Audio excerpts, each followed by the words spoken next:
Bonjour professeur. Bonjour. Professeur Éric Côme, vous êtes évidemment le chef du service des maladies infectieuses à la Pitié-Salpêtrière à Paris, infectiologue. Les Français vous connaissent, vous êtes l'un des visages depuis le début de cette crise. Cette question ce matin, quand on regarde les derniers chiffres de l'épidémie qui sont tombés hier soir, il y a plus de malades en réanimation aujourd'hui qu'il n'y en avait il y a 3 semaines au moment de la fermeture des écoles. Est-ce que c'est vraiment raisonnable d'autoriser les enfants à revenir ? Écoutez, vous commencez par la question difficile, surtout en cette journée. Je pense que c'est pas très raisonnable, mais bon, j'ai pas envie de porter de jugement non plus.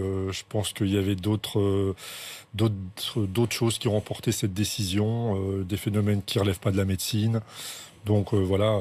On suit la décision des politiques. Mais je ne vous demande pas de faire de la politique, en effet, professeur. Vous êtes du point de vue sanitaire, mais ce que vous nous dites, c'est que de votre point de vue, c'est-à-dire du point de vue sanitaire, les chiffres ne sont pas encourageants, en tout cas n'encouragent pas à retourner à l'école. C'est vrai que les chiffres sont pas encourageants. Voilà, c'est clair, c'est-à-dire que ça a à peine commencé à redescendre dans certains endroits, donc se dire qu'on relâche déjà les précautions alors qu'on n'est toujours pas clairement redescendu, oui, ça nous inquiète évidemment. Si on reste sur la question des enfants, et on va évidemment ensuite en venir à ce qui se passe notamment dans votre hôpital, partout, qu'est-ce que vous voyez, mais si on en reste sur la question des enfants, il y a quand même toujours ce doute, est-ce que oui ou non, ils participent à la circulation du virus ? Écoutez, je pense que c'est clair que le virus circule dans les écoles. On va pas remettre ça en cause. C'est bien qu'on l'ait découvert. Je pense qu'on l'a découvert un peu tardivement. Regardez ce qui se passe dans la plupart des pays ailleurs que le nôtre. Une des premières mesures qui est prise, c'est de fermer les écoles. C'est pas par hasard. Les épidémiologistes allemands sont pas moins bons que les épidémiologistes français. Simplement, chez nous, c'est plus difficile de fermer les écoles qu'ailleurs pour des raisons qui ont été largement discutées. C'est un choix du coup qui relève plus de la politique ou de l'éducation que du sanitaire. C'est-à-dire que quand Jean-Michel Blanquer, pour le coup, se fait un peu plus épidémiologiste et nous dit hier, l'école n'est pas un lieu spécifique de contamination, c'est ce qu'il a envie de croire. Oui, c'est ce qu'il a envie de croire, et puis peut-être que toute la nuance est dans le spécifique. Voilà. Mais bon, non, ça circule, évidemment. Ça circule entre enfants, ça circule entre nous dans les entreprises, quand le télétravail n'est pas respecté. On sait très bien tout ça. Sur les écoles, il y aura désormais notamment des autotests et des tests salivaires. Alors les autotests pour les plus de 15 ans, c'est-à-dire demain, enfin la semaine prochaine, quand les collégiens, les lycéens reviendront à l'école, mais déjà pour les accompagnateurs, c'est-à-dire ceux qui sont en contact avec les enfants. Est-ce que les autotests, vous trouvez que c'est une bonne chose ? Oui, je pense que c'est une bonne chose. C'est une bonne manière de réouvrir les écoles. On les réouvre, mais en prenant quelques précautions, quelques sécurités. C'est d'ailleurs ce qui se passe en Allemagne ou en Autriche, dans d'autres pays européens. Donc je pense que c'est une très bonne chose de faire ça. Le protocole qui sera le même qu'avant la fermeture des écoles, c'est-à-dire qu'un cas de Covid dans une classe, c'est toute la classe qui est fermée et tous les enfants qui sont considérés comme cas contact. Ouais. C'est tenable ça ? Écoutez, on verra bien. En tout cas, ils ont pris la mesure du fait que le virus pouvait circuler dans les écoles. Oui, c'est ça. Finalement, c'est la réponse elle-même à cette question de la circulation du virus. Exactement. Ça prouve bien qu'il circule. Ça prouve bien qu'il circule, mais c'est une manière intelligente d'aborder cette circulation. Il y a cette question des purificateurs d'air. Jean-Michel Blanquer qui a dit encourager les collectivités à s'équiper, à équiper les établissements scolaires de purificateurs d'air. Est-ce que vous y croyez, vous, à ces purificateurs d'air ? Ou est-ce que vous dites que c'est peut-être un gadget ou est-ce que c'est vraiment utile ? Écoutez, honnêtement, j'ai pas la compétence nécessaire pour m'exprimer à ce sujet. Mais je pense qu'ouvrir les fenêtres et aérer les locaux, c'est une très bonne idée aussi. Finalement, il n'y a peut-être pas besoin de purificateurs ? Non, je pense pas qu'il y ait besoin de purificateurs. Il suffit d'aérer les fenêtres et on sait très bien que ce genre de maladie se transmet beaucoup moins bien quand vous êtes dans des locaux aérés. Donc aérer, continuer à porter le masque à l'intérieur, mais il y a cette question qui quand même commence à se poser. Est-ce qu'il faut vraiment le porter en extérieur ? Est-ce qu'on a déterminé que c'était absolument utile ? Quand on voit désormais qu'il est obligatoire, y compris sur les plages, est-ce que vraiment c'est nécessaire ? Écoutez, j'ai été relativement constant dans ce que j'ai dit sur la transmission à l'extérieur. J'ai toujours dit qu'il n'y avait pas eu de preuves scientifiques établies que le virus se transmettait à l'extérieur. Et je pense que ça a même été une erreur stratégique depuis le début de confondre l'extérieur et l'intérieur et qu'on ait abouti à un paradoxe qui était que les gens se protégeaient parfois plus à l'extérieur que à l'intérieur. Or, c'est à l'intérieur que se passent les contaminations. Oui, parce que quand on rentre chez soi, on enlève le masque. Oui, exactement. Et si on n'aère pas les fenêtres de surcroît, ça favorise les transmissions à l'intérieur. Si je vais au bout de ce que vous êtes en train de dire, professeur, et en effet, vous l'avez déjà dit plusieurs fois, mais la question, elle se pose à nouveau aujourd'hui, parce qu'on voit quand même certains pays qui commencent à renoncer à ce port du masque en extérieur.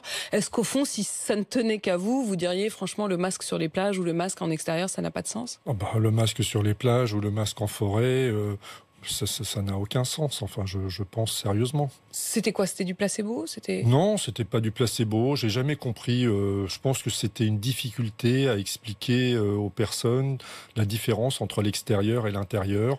Mais j'ai jamais compris personnellement pourquoi on a mis les deux sur le même plan. Peut-être simplement pour rappeler aux gens qu'il faut faire attention. Est-ce que vous pensez que c'était ça ? C'est-à-dire, c'est plus...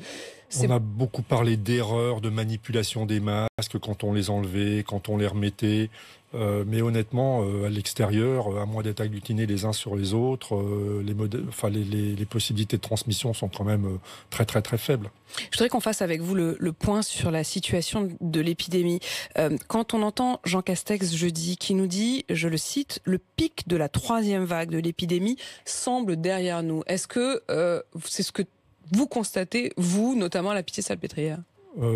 Écoutez, je vous avoue que j'ai du mal à me repérer dans les vagues parce que effectivement beaucoup de gens parlent de 3e vague, mais on pourrait dire qu'on est toujours dans la 2e vague et qu'on n'est jamais sorti de la 2e vague qui a débuté, qui était en octobre-novembre, je vous rappelle. On est redescendu à un niveau, mais qui était tellement haut qu'on s'est à se demander si on était vraiment sorti de cette 2e vague. Et d'ailleurs, on est tout de suite reparti dès que ça s'est relâché sur une 3e, qu'on a appelé une 3e vague. Mais en fait, on est toujours dans le même mouvement et on n'est toujours pas redescendu. Clairement. Donc on ne peut pas dire, alors vous êtes même pas sûr qu'on est encore dans la 3e vague, mais donc on peut encore moins dire que la 3e vague est derrière nous. Oui, je pense pas qu'on puisse dire qu'elle est derrière nous. Enfin après c'est des jeux de mots quoi. Oui. Si on considère qu'elle est derrière nous, dans ces cas-là, il faut se préparer à affronter la 4e. Mais professeur, en fait, c'est assez étonnant parce que quand on vous écoute, vous les médecins, et les politiques qui tout d'un coup veulent voir que soi-disant le pic est derrière nous, puis que ça aurait été la 3e vague, et puis que en fait chacun a envie de voir ce qu'il veut voir ou quoi. On a tous envie de prendre nos désirs pour des réalités, et plus l'épidémie avance, plus on en a marre en fait, pour employer un langage un peu cash. On est tous fatigués, quoi. C'est clair. Quand vous dites on est tous fatigués, est-ce que vous parlez en particulier des soignants ? Je pense qu'il n'y a pas que les soignants qui sont fatigués. Les administratifs, par exemple, sont aussi fatigués. Les travailleurs de première ligne sont aussi fatigués. Les politiques aussi, je pense, doivent être très fatigués. Donc, on est tous fatigués, on est tous là. Or, on est parti pour un marathon quand même. Pardon, mais vous tenez le coup ? On essaye.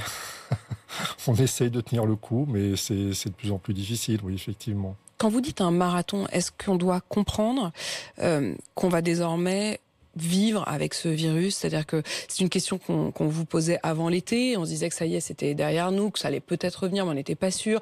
C'est une question même qu'on se posait en décembre. On se souvient qu'on a tous, au moment de minuit, on s'est dit ouf, 2020 est derrière nous, et on avait tous l'impression que 2021 allait être enfin la libération. Puis là, on est le 26 avril, on voit que ça ne va pas beaucoup mieux, ça ne va même pas mieux du tout. Non, ce virus, sur le moyen terme, je suis pas du tout inquiet.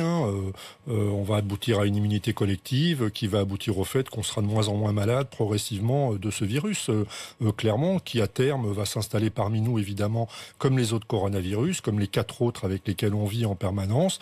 Il va rejoindre ces 4-là. Ça deviendra une maladie de l'enfant bénigne, occasionnellement de l'adulte qui pourra être sévère, mais les cas chez les adultes, au fur et à mesure que l'épidémie avance, on va en voir de moins en moins. Simplement, c'est un processus qui va se jouer sur plusieurs mois et non pas sur plusieurs semaines. Mais ça veut dire que ce sera désormais une maladie quotidienne, comme la grippe. Oui, comme les autres coronavirus avec lesquels on vit depuis des décennies, voire des siècles. Est-ce que pour autant, on peut quand même tenter de commencer à se projeter mi-mai, c'est à peu près l'échéance que commence à nous donner le gouvernement, mi-mai. Alors si on essaye de se projeter ensemble, rouvrir les terrasses mi-mai, est-ce que ça vous paraît raisonnable? C'est à l'extérieur, donc je serais, disons, vigilant, mais je pense qu'il faut essayer de toute façon. Il faut essayer. Oui, il faut essayer Allons-y, parce qu'on devient tous, on devient tous fatigués et on en a tous marre. Donc mi-mai, rouvrir les terrasses, pourquoi pas? Élargir le périmètre des 10 km? Oui, ça je pense de toute façon, vous savez, En fait, je pense que pas mal de gens ne respectent pas ce périmètre de 10 et même km. s'ils l'avaient respecté, est-ce que c'est vraiment ce qui a été le plus efficace? Non, je pense pas que c'est ce qui a été le plus efficace. Le couvre-feu? Le couvre-feu, je pense qu'on n'est pas prêt quand même de voir la fin du couvre-feu. Pour le coup, ça vous paraît quelque chose qui a eu un vrai impact? Oui, probablement, parce que ça a limité les possibilités de se réunir à l'intérieur de lieux clos, les restaurants, les bars, les cafés, et même chez les uns chez les autres. Mais jusqu'à quand? Jusqu'à quand on va comme ça devoir être à la maison à 19h à regarder la télé? Ouais, c'est une très bonne question. J'espère le moins longtemps possible, mais malheureusement, pour l'instant, je pense qu'on ne peut pas donner de date à partir de laquelle on pourra mettre fin à ces mesures. Je pense que c'est trop prématuré. Tout va dépendre de la vaccination, des variants, enfin, de paramètres qu'on ne maîtrise pas du tout. On va y revenir bien sûr sur les variants, mais si je vous comprends bien, quand je vous dis les terrasses, vous dites pourquoi pas, la distance pourquoi pas, mais le couvre-feu, là, franchement, vous ne tergiversez pas. Disons que pour tout ce qui est à l'extérieur, je pense qu'on peut commencer à relâcher, et même il faut relâcher parce que sinon on va tous devenir fous. Après, pour ce qui est de l'intérieur, je pense qu'il va falloir continuer à être extrêmement prudent tant qu'on n'est pas vacciné pendant plusieurs semaines, plusieurs mois. Les boutiques? Les boutiques, honnêtement, je pense qu'il n'y a pas... C'est à l'intérieur? Oui, c'est à l'intérieur, c'est vrai. Mais à partir du moment où on respecte certaines... c'est pas des lieux de convivialité. Donc à partir du moment où on respecte les gestes barrières... Donc pour vous, mi-mai, à peu près à ce moment-là, il n'y a pas de problème pour vous à rouvrir les commerces non essentiels? Pour moi, il n'y a pas de problème majeur. Et les restaurants alors? Parce que vous le disiez, ça, lieu de convivialité à l'intérieur? Ça va être le point le plus critique en fait, les restaurants, surtout dans notre culture où c'est quand même très important. Je pense à l'extérieur, il n'y aura pas de problème. À l'intérieur, je pense qu'il va falloir imaginer d'autres façons de voir les choses. Ça veut dire quoi? Si on teste par exemple les enfants tous les jours, enfin pas tous les jours, pardon, une fois par semaine à l'école, peut-être qu'on peut imaginer tester les personnes avant qu'elles aillent manger au restaurant. Si c'est à l'intérieur, évidemment. Je sais pas, il y a peut-être des choses à imaginer. Il y a le passeport sanitaire aussi, il y a des personnes qui sont vaccinées, il y a des personnes qui ont déjà attrapé la maladie. Toutes ces personnes-là sont immunisées. Il y en a quand même de plus en plus de ces personnes-là qui sont immunisées soit du fait de la vaccination, soit du fait de l'infection naturelle. Donc ces personnes-là ne risquent pas... Disons, elles peuvent être porteurs du virus, mais elles ne vont pas démarrer des chaînes épidémiques, je pense, de manière importante, en tout cas pas à une grande échelle. Donc oui, on peut peut-être imaginer certaines reprises d'activité. Mais une reprise d'activité vraiment sous cette contrainte-là, c'est-à-dire qu'avec l'idée éventuellement de faire un autotest à l'entrée d'un restaurant et d'attendre 15 minutes le résultat avant de rentrer. On peut imaginer ça, mais je pense qu'il y a d'autres possibilités aussi, notamment le passeport dont on a parlé, le passeport sanitaire. Mais ça vous paraît, ça pour le coup, raisonnable? De toute façon, il faut réouvrir. Va falloir apprendre à vivre un peu sous la pluie, comme disait Sénèque. À vivre sous la pluie. Oui, c'est-à-dire à accepter le risque, quoi. Accepter le risque mesuré, raisonnable, risque qui va devenir de plus en plus faible au fur et à mesure que l'épidémie avance. C'est quand même ça qu'il faut expliquer aux gens. C'est que plus l'épidémie avance, plus le risque va devenir faible. Mais pour le moment, oui, on vit un moment critique et on ne peut pas relâcher le... Vous parlez notamment, professeur Éric Côme, non seulement, c'est vrai qu'on entend beaucoup parler de la couverture vaccinale, mais vous insistez pour dire à chaque fois la couverture vaccinale, mais aussi la couverture naturelle, c'est-à-dire de tous ceux qui ont eu la maladie et qui donc ne l'auront plus. Est-ce qu'on est vraiment sûr de ça ? Alors non, on est même quasiment sûr du contraire. C'est-à-dire que les personnes qui ont été immunisées, soit parce qu'ils ont acquis la maladie, soit parce qu'ils ont été vaccinés, ces personnes-là, malheureusement, pourront réattraper le virus. Mais finalement, c'est pas très important s'ils ne font pas de maladie grave.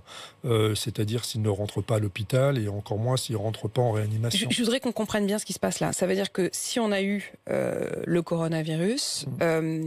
on est protégé pendant un certain temps. Ensuite, on peut le réattraper, mais on est quasiment sûr de ne plus faire de forme grave. On est malheureusement, non, je peux pas vous dire qu'on est quasiment sûr de ne pas faire de forme grave. J'espère. Alors après, quelle est la part de l'espérance et quelle est la part de la réalité, c'est un peu trop tôt pour le dire, mais je pense que l'on ne fera pas de forme grave. On le réattrapera, on fera des formes bénignes. J'ai déjà des cas dans mon entourage de personnes vaccinées qui ont réattrapé la maladie, même le variant sauvage, pas forcément le variant un mutant. On pourra plus facilement s'infecter avec des variants qu'avec le virus sauvage. Attendez, ce que vous nous dites, c'est que vous connaissez des gens qui ont été vaccinés et qui, malgré tout, ont contracté la maladie. Oui. Ça vous inquiète pas plus que ça ? Non, parce que c'est des gens qui n'ont pas fait des maladies graves. Et finalement, c'est ça qui est important. Et on va s'immuniser progressivement, de toute façon. C'est ça la réalité. C'est qu'on va s'immuniser progressivement, tous ensemble, contre ce virus. Et dans quelques mois, on n'en entendra plus parler. Ça sera une maladie devenue banale chez les enfants. Et c'est comme ça que ça va se terminer. Une maladie qui va, on l'espère, devenir banale. Sauf qu'entre-temps, il y a une autre chose qui inquiète. Ce sont ces questions de variants. Le variant brésilien. Désormais, on parle du variant indien. Là encore, Jean Castex a sans doute voulu être rassurant. Il a dit hier, lorsqu'il était à Roissy, les variants sud-africains et brésiliens sont très peu nombreux, sous-entendu, en France, et ont tendance à régresser. Écoutez, là aussi, j'ai bien peur que ça relève plus de l'espérance que de la réalité, parce que malheureusement, les variants... pour moi, ce que je connais au niveau de la région parisienne, si vous voulez, c'est environ 10% quand même, donc c'est assez nombreux. Là, vous parlez de tous les variants ? Je parle de tous les variants, disons qu'on appelle of concern, c'est-à-dire auxquels il faut faire attention. Non, vous ne parlez pas du variant anglais ? Non, je ne vous parle pas du variant anglais. Ces variants-là, c'est-à-dire le variant brésilien, le variant sud-africain, et puis les variants qui ont acquis certaines mutations à risque de contourner ils représentent déjà 10%. Oui, en région parisienne, actuellement, ils représentent 10%, tout à fait. Est-ce que ces 10% pourraient se transformer demain en 20% Hier, ils étaient 5%. Enfin, je ne me rappelle plus le chiffre exact, mais ça a augmenté quand même au cours des dernières semaines. Est-ce que de cela, il faut être particulièrement inquiet ? Oui, on peut être inquiet parce que c'est des variants qui sont susceptibles de contourner justement l'immunité qu'elle a été acquise naturellement ou qu'elle a été acquise par certains vaccins, pas par tous les vaccins, par certains vaccins. Et la question clé aujourd'hui, c'est on va se réinfecter, oui c'est probable, à cause des variants, mais est-ce que cette réinfection sera grave ou est-ce qu'au contraire elle sera pas très grave, elle permettra encore de renforcer l'immunité ? Voilà, moi j'ai plutôt une envie d'être optimiste et de me dire que ça ne sera pas grave et ça renforcera progressivement notre immunité et à un moment notre immunité sera suffisamment solide et le virus glissera sur nous. Comment tenter de lutter contre l'arrivée de ces nouveaux variants ? Il y a eu finalement la décision de suspendre les vols et puis pour les arrivées malgré tout, de mettre en quatorzaine, en septaine, en 10 jours précisément, je ne sais pas comment on dit, dizaine, ceux qui arrivent en France. Mais on a appris hier qu'ils auraient quand même le droit de sortir entre midi et 2. Vous comprenez comment ça ? D'abord, c'est une quatorzaine de 10 jours. Si on veut vraiment une quatorzaine efficace, il faut qu'elle soit de 14 jours, pas de 10 jours. Après, je pense que ça fait prendre... Parce qu'il y a 14 jours d'incubation, pardon. Voilà, parce que la durée maximum d'incubation peut être de 14 jours. À Hong Kong, ils ont même poussé le bouchon encore plus loin, c'est 21 jours de quarantaine. Mais c'est le seul pays où il y a 21 jours de quarantaine. Mais vous dites 14 jours serait raisonnable. Tous les autres pays raisonnables, Australie, la Nouvelle-Zélande, Taïwan, Singapour, c'est 14 jours. Voilà, donc on aurait pu faire 14 jours. Après, plus la quarantaine est stricte, plus elle est efficace. Mais plus elle est stricte, plus elle est difficile à respecter. Effectivement, je comprends que on autorise les gens à sortir 2 heures par jour, parce que sinon, par les temps qui courent, c'est quand même très difficile. Vous n'arrêtez pas de dire, professeur, et on comprend, parce que c'est une question qu'on se pose tous, c'est est-ce qu'on ne va pas devenir fou, ou est-ce qu'il faut trouver un juste équilibre entre les mesures sanitaires nécessaires et en effet un équilibre de vie pour quand même pouvoir continuer à mener nos existences. Pour vous, soignants, le fait d'avoir vécu ce marathon, comme vous dites, que ça se poursuive, quel est l'état d'esprit des soignants ? Nous, on est tous fatigués. On est comme tous les citoyens, on en a assez. Après, on est des soignants, on fait notre métier, on s'occupe des malades du mieux qu'on peut, avec les moyens qu'on a. Donc, en fait, on se pose pas de questions, mais c'est vrai qu'on est tous là. On ne se pose pas de questions. Encore une chose sur laquelle les Français se posent beaucoup de questions, c'est l'AstraZeneca. Quand vous entendez le cri du cœur hier d'un médecin qui dit « je vais être obligé de jeter mes doses parce que personne ne s'est présenté pour se faire vacciner », qu'est-ce que vous pouvez dire aux Français qui nous écoutent? Je partage le cri d'alarme de ce médecin. Je trouve ça dommage. Je pense qu'il y a eu des erreurs de communication. En fait, il faut s'inscrire dans le cadre d'une relation médecin-malade. Il faut que le médecin explique à la personne qu'il a en face de lui les avantages et les inconvénients du vaccin, quel qu'il soit. Et c'est à la personne de choisir en son âme et conscience, avec un choix éclairé, ce qu'elle décide de faire. Mais moi, personnellement, ça ne me dérange pas de vacciner des personnes jeunes qui préfèrent être vaccinées plutôt que de tomber malade. Ça veut dire que vous le faites, y compris avec l'AstraZeneca? Oui, je peux le faire. Des moins de 55 ans? Oui, je peux le faire. Vous assumez de le faire? Je pense qu'il faut assumer de le faire parce que sinon on ne va pas s'en sortir. Il faut vacciner le plus possible. Mais une fois encore, c'est un risque qui doit être assumé, mais qui doit aussi être partagé. Vous diriez à vos proches, aux gens qui comptent pour vous, aucun problème, allez-y? Non, je leur dis pas aucun problème, allez-y.